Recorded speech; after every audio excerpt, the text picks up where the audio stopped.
mitadidy.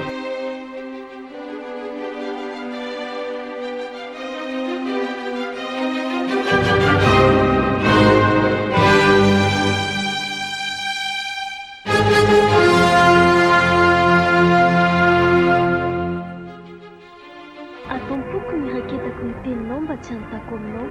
Salama, tsiro ndraiky filomisato, ekembo folo.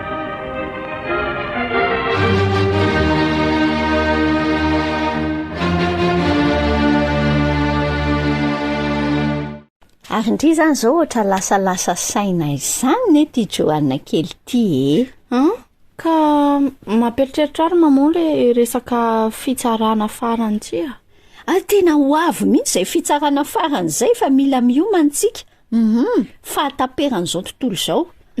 Ka hitany mamoa manko tany am-pianaranay nisy adihevitra momba n'izany, de nisy mpiara-mianatra aminay nanangatana de tena ohatrany maharesy lahatra be le teneny hoe rehefa maty ony de maty de vitatra eo zany aminao tsisy toy antsona, de raha samy faty any ony de tsy aleo ve mba miaina am'izay tianao iainana am'izay tianao hitondranao fiainanao manararoatra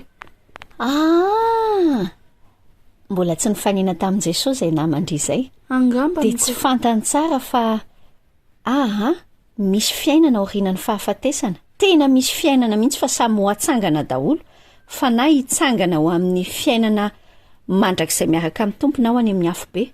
De zao de misafidy fa zay le fitsarana anavahana hoe makaiza na makaiza ny lalantsika. Joanna vakio aloha andao ataotsika ianarana raketina ao amponiny Matthieu 5:20 andiny faraiky amby 3 sy 2 amby 3 b alefaso Matthieu 5:20 andiny fa raiky amby 3 sy 2 amby 3 lavalava fa aza mana mila ianarantsika tsara any anaran'i Jesosy.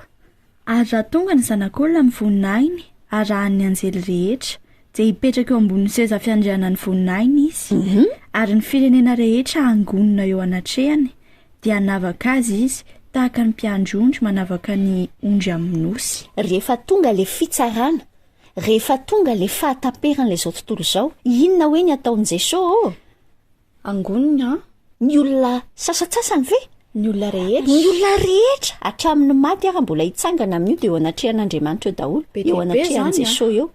Dia avy eo hanao inona izy? Dia avahany ny ondry amin'ny osy. Zany mihitsy fotoana ny fanavahana ny fotoam-pitsarana. Dia ahoana ny ahafantarako hoe ondry asa osy? Sa amin'izany vao fantatra hoe za ondry ke? Zao fotoana fahavelomany Joanna zao, ary zay indrindra mila hitoriana ny filazantsara fa ndao tsy fantatry ny olona. Zao ianao no mandray na mandaa manao ny safidinao hoe hanao ny sitrapon'Andriamanitra ve ianao, hanaiky iaino ny feo an'ilay mpiandrindry lehibe ve ianao, handray an'i Jesosy ho tomponao ve ianao, de zay ianao ny ondry. Fa rehefa tsy zay de inona ny farany? Te osy. Ary rehefa tenenao amin'ny 5:20 dia mazava fa any amin'ny afobe miaraka amin'ny devolo sy ny anjelany devolo zay any amin'ny klasin'ny osy.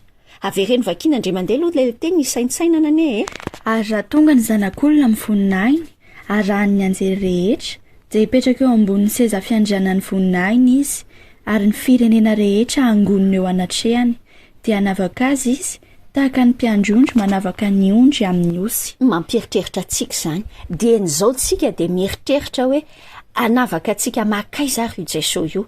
Joanna efa azony Joanna antoka ve fa an Jesosy Joanna? Tena ondry Efa an Jesosy Joanna rehefa nandray an Jesosy, fa mila hitoriana an Jesosy le any am-pianarana rehetra any. Ambara aminy fa rehefa tonga ny zanak'olona, raha tonga ny zanak'olona amin'ny voninahiny arahany anjely rehetra dia hipetraka eo ambony seza fiandrianany voninahiny izy ary ny firenena rehetra angonina eo anatrehany dia hanavaka azy izy tahaka ny mpiandry-ondry manavaka ny ondry amin'ny osy. Matthieu 5:20 andiny 1:3 sy 2:3.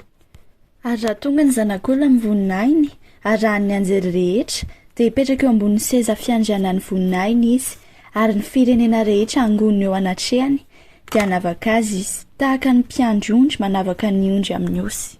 Amin'izao fiainantsika ankehitriny izao dia andao samy hijery hoe makaiza sy makaiza ny lalan'ny fiainantsika. Misafidy mino an Jesosy, misafidy manaiky an Jesosy ilay mpiandry-ondrintsika manao ny sitrapon'Andriamanitra. zay ny antom-pisitsika eto ambonin'ny tany. Andao mbola averintsika indray mandeha iraikitra tsara ny anaty saitsika, atonga sainantsika rehetra ny Mateo 10:20 sy 1:30.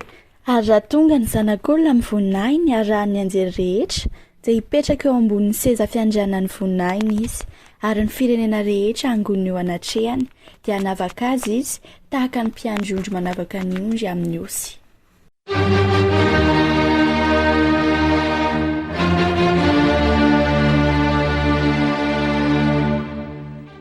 Ombay mitadidy.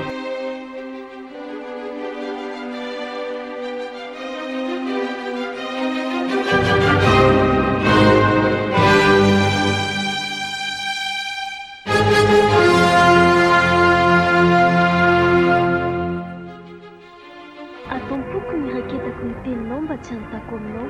Salama